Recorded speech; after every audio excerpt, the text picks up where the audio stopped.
Think about the world before the train. If you wanted to move something heavy, you had two choices, a boat or a literal horse.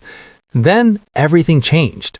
But if I asked you who invented the train, who would you name? Was it an American pioneer, a British coal miner, or someone even earlier? Today, on The Origin Room, we're tracking down the first person to put fire on wheels. Before we talk about engines, we have to talk about the train itself. The concept of rolling on a track is ancient. As far back as the 1500s, miners in Germany were using wooden wagonways to haul ore. By the 1700s, they swapped wood for iron rails. But there was a problem. The engine was still a horse. It was slow, it got tired, and it had a nasty habit of, leaving a mess. To revolutionize the world, we didn't just need tracks, we needed a beast that didn't need to breathe. Enter Richard Trevithick. He was a giant of a man from Cornwall, England, known as the Captain of Steam. In 1804, he did something no one had ever successfully done. He built the first high-pressure steam locomotive. He actually built it on a bet. A furnace owner bet 500 guineas, a fortune back then, that Trevithick's machine couldn't haul 10 tons of iron along a tram road. On February 21, 1804, the world's first train set off. It worked. It hauled the iron plus 70 men at a blistering 5 miles per hour.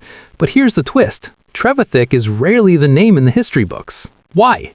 Because his engine was so heavy it kept breaking the iron rails. He was a brilliant inventor, but a terrible businessman. He died penniless, while others took his idea to the finish line.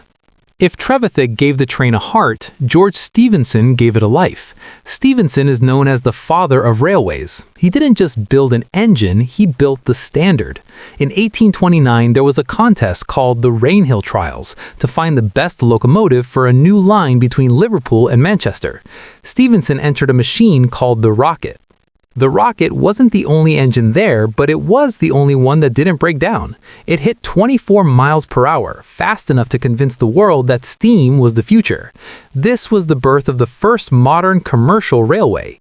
When people ask who made the train, Stephenson is usually the answer, because he made it work for everyone. Now, for my fellow Americans watching, we didn't wait long to get in on the action. But at first, we weren't sure steam could handle the rugged American landscape. In 1830, Peter Cooper built the Tom Thumb. It was tiny, mostly built from scrap parts and musket barrels, but it was designed to prove that steam could handle the sharp curves of the Baltimore and Ohio Railroad. Legend has it the Tom Thumb actually raced the horse-drawn carriage. The horse was winning at first because the engine's belt slipped, but the potential was clear. The iron horse was here to stay, and it would eventually be the tool that stitched the United States together from coast to coast.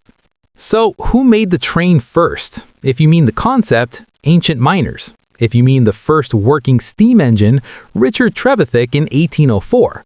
But if you mean the first practical train that changed the world, that's George Stephenson in 1829. It's a reminder that first is often a team effort across decades. Every time you see a freight train rolling through a crossing today, you're looking at 200 years of momentum started by a guy with a lucky bet in a coal mine. Thanks for visiting the Origin Room. If you enjoyed this trip through time, hit that subscribe button and let me know in the comments what first should we cover next. See you in the next one.